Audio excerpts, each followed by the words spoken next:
राख का हर एक कण, राख का हर एक कण मेरी गर्मी से गतिमान है। मैं एक ऐसा पागल हूँ जो जेल में भी आज़ाद हूँ। ये थे भगत सिंह के विचार। साथियों, आज भगत सिंह के साथ में हम है जो राजस्थान की लोह युगीन सभ्यता पढ़ रहे थे। आज हम बात करेंगे नगर नगरी नौ सभ्यता के बारे में बात करेंगे। थंबनेल में देख लियो, मरते दम तक नहीं भूलोगे, याद थाने अठ ही कराशू साथियों। तो साथियों, आज अब बात करा, सबसे पहले आज अब बात करा नगरी सभ्यता के बारे में और नगर सभ्यता के बारे में। दोनों मैंने कंपेरिजन कर देखा के चीज़ा सेम है। तो साथियों, आज आप बात करा, एक तो आप बात करा नगरी सभ्यता की करा।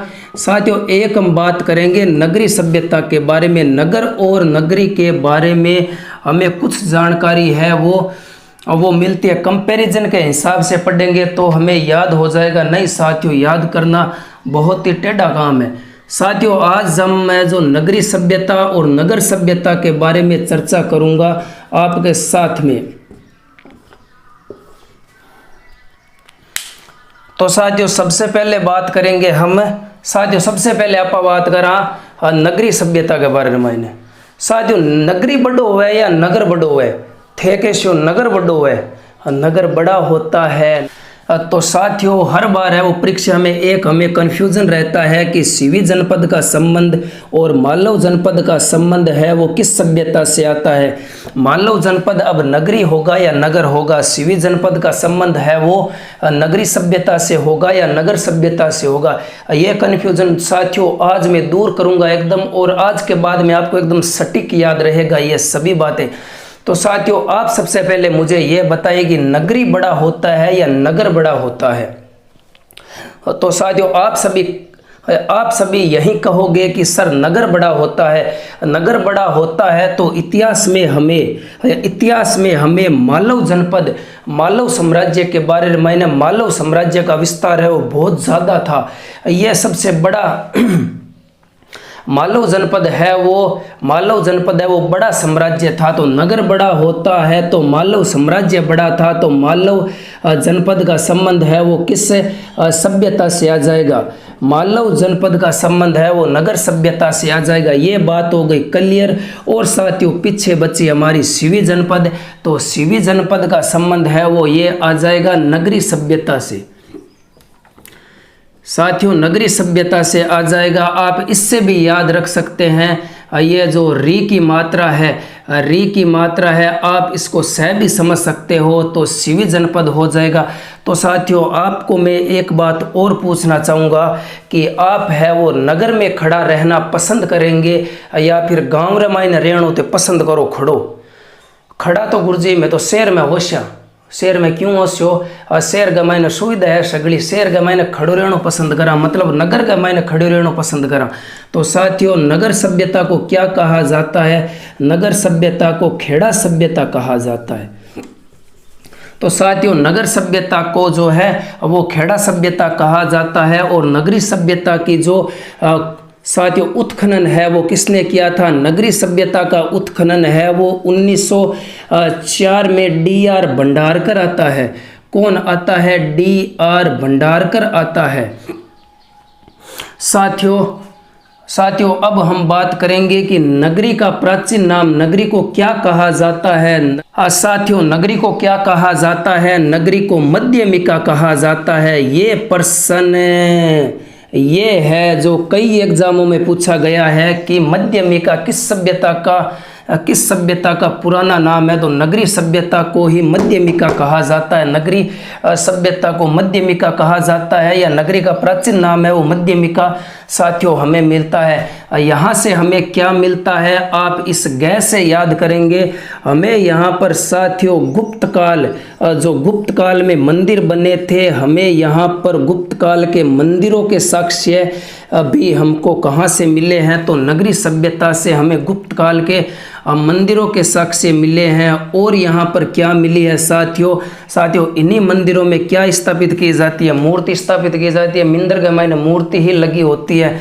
तो साथियों, मंदिरों में मूर्ति है वो किसकी लगी होती है? सबसे प्राचीन देवता कौन है? शिव जी, भोलेनाथ। तो साथियों, यहाँ पर है वो शिव की नटराज प्रतिमा, यहाँ पर है वो शिव की नटराज प्रतिमा का साक्ष्य मिला है, जो राजस्थान में सबसे प्राचीन है। राजस्थान में सबसे प्राचीन साक्ष्य वो भी नटराज, साथियों नटराज की शिव की नटराज प्रतिमा के जो प्राचीन साक्ष्य है वो कहाँ से मिले? राजस्थान में से। तो साथियों नगरी सभ्यता से मिले हैं।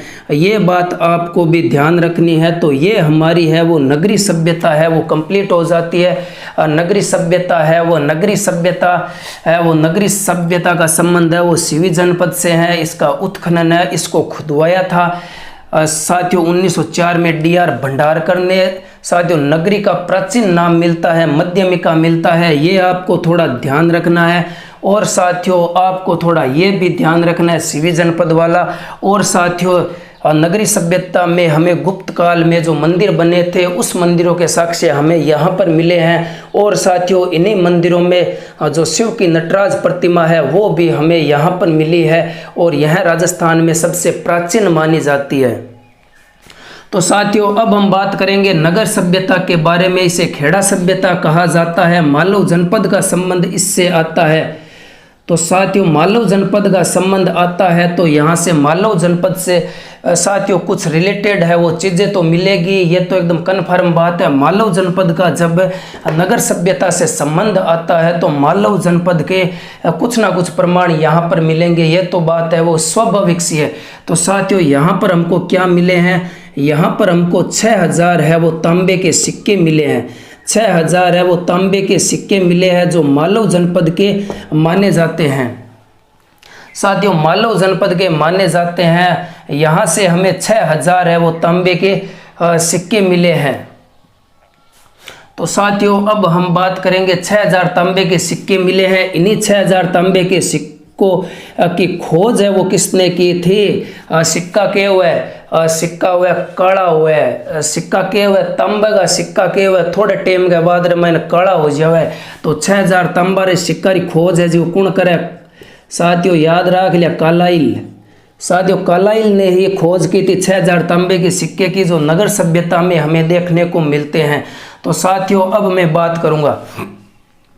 साथियों अब आपने याद रखना है कि यहाँ से हमें और क्या क्या मिला है। और यहाँ से हमें मिला है कमल धारण किए, साथियों कमल धारण किए लक्ष्मी जी की प्रतिमा।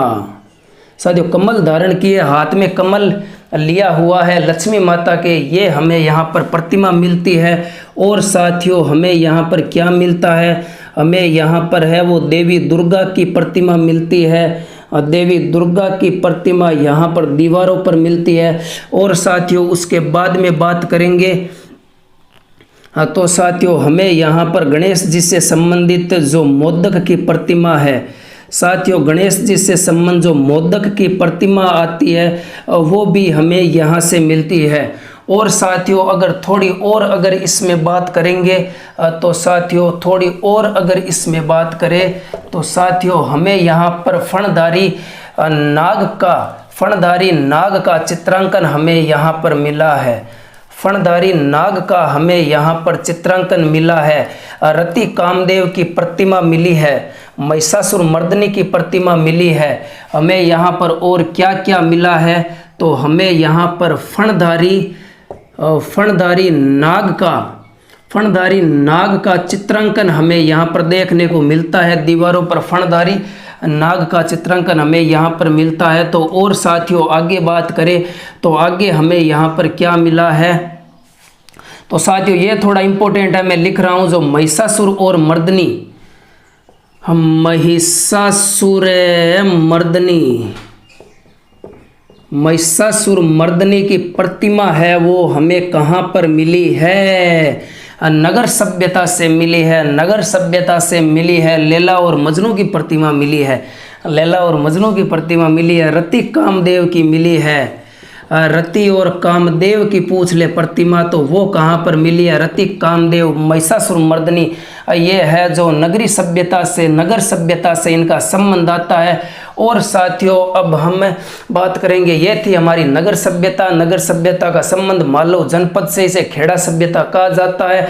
लोग है वो लोग हैं वो शहर में खड़ा होना पसंद करते हैं, मतलब नगर में खड़ा रहना पसंद करते हैं, तो इसे खेड़ा सभ्यता कहा जाता है। 6000 तांबा का सिक्का मिले, 6000 तांबा का सिक्का मिले। तांबा का सिक्का थोड़े टाइम के बाद मैंने काला हो जावे तो आ सिक्का ने साथियों इस सिक्कों की खोज है वो कालाइल ने की थी। और हमें यहाँ पर क्या मिला है, कमल धारण की लक्ष्मी की प्रतिमा, देवी दुर्गा का चित्रांकन मिलता है, और हमें भगवान श्री गणेश जी की मोदक की प्रतिमा है वो पत्थरों पर मिलती है। और साथियों फणधारी नाग के यहाँ पर है वो चित्रांकन मिला है। महिषासुर मर्दनी और रति कामदेव की प्रतिमाएं भी हमको यहाँ पर मिली है। तो साथियों अब हम बात करेंगे नौ सभ्यता के बारे में।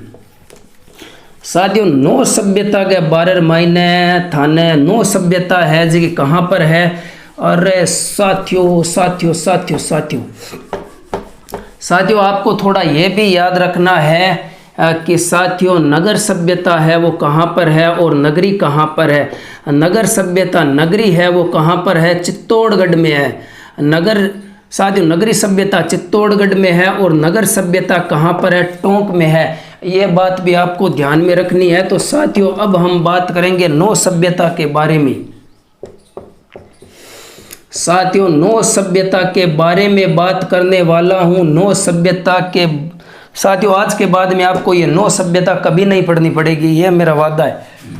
साथियों नौ सभ्यता का जो खुदाई है वो खुदाई कौन करते हैं, नौ सभ्यता कहाँ पर है, ये आपको याद में होनी चाहिए, ये ध्यान में होनी चाहिए। भरतपुर में नौ सभ्यता, और नौ सभ्यता का उत्खनन है वो किसने किया था, 1963 से 1967। साथियों नौ सभ्यता है जो भरतपुर में, इसका उत्खनन 1963 से 67 में किसने किया था, तो साथियों इसका उत्खनन है वो रतन चंद्र अग्रवाल ने किया। और साथ में इसके एक और बंदा था, उसका नाम आता है डेविडसन। वाह क्या बात है, अंग्रेज को साथ में लेकर आता है। नौ सभ्यता भरतपुर में इसकी खुदाने का काम है जो 1963 से स्टार्ट होता है और 67 तक ये काम है, वो 6 से 7 तक ये काम खुदाई का काम चलता है। तो साथियों क्या होता है, रतन चंद्र अग्रवाल और डेविडसन है वो रूपारेल नदी के किनारे, रूपारेल नदी के किनारे नौ सभ्यता है वो रूपारेल नदी के किनारे भरतपुर में, रूपारेल नदी के किनारे आकर बैठ जाते हैं। खुदाई कराने के बाद में खुदाई में सिर्फ 3 ही चीज़ें मिलती है।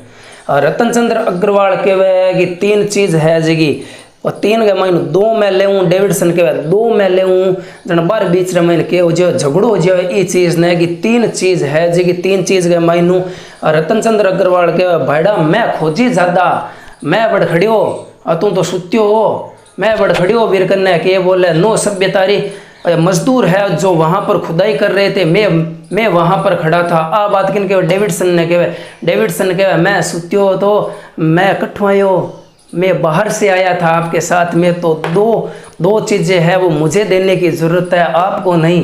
तो आ बात कह दी। अब 3 चीज़ अपन मिले, 3 चीज़ किसी किसी मिले। एक तो यहाँ से 5 संस्कृतियों के अवशेष, मतलब 5 सभ्यताओं के अवशेष है वो कहाँ से मिलते हैं। आप बात याद रख लिया, 5 संस्कृतियों के अवशेष है वो कहाँ से मिलते हैं, 9 सभ्यता से मिलते हैं। और यहाँ से हमको क्या मिली है, और हमें यहाँ पर क्या मिली है, हमें यहाँ पर एक ईंट मिली है 1700 साल पुरानी मिली है, 1700 साल पुरानी एक हमें ईंट मिली है, 1700 साल पुरानी हमें यहाँ पर ईंट मिली है। और साथियों इसी ईंट पर क्या है, इसी ईंट पर है जो पक्षी का चित्रण किया गया है, यहाँ पर है वो पक्षी का चित्र है वो बनाया गया है इसी ईंट पर। और साथियों एक और यहाँ से मिलती है हमें देखने को, और यहाँ से हमें 1.5 मीटर ऊंची यहाँ पर यक्ष की प्रतिमा मिली है। किसकी मिली है, यक्ष की प्रतिमा मिली है, जिसे क्या कहा गया, जोख बाबा। ये प्रश्न है वो किसी एग्जाम में पूछा गया, बार बार ऐसे प्रश्न है वो एग्जाम में पूछे जाते हैं कि यक्ष की प्रतिमा, जोख बाबा की प्रतिमा है वो किस सभ्यता से मिली है, तो 9 सभ्यता से मिली है। तो साथियों ये थी हमारे द्वारा दी गई जानकारी। अगर थाने पसंद आई है तो एक लाइक कर दिया और थारे दोस्तां ने शेयर करना ना भूलिया। तो साथियों अब चलते हैं। जय हिंद, जय भारत।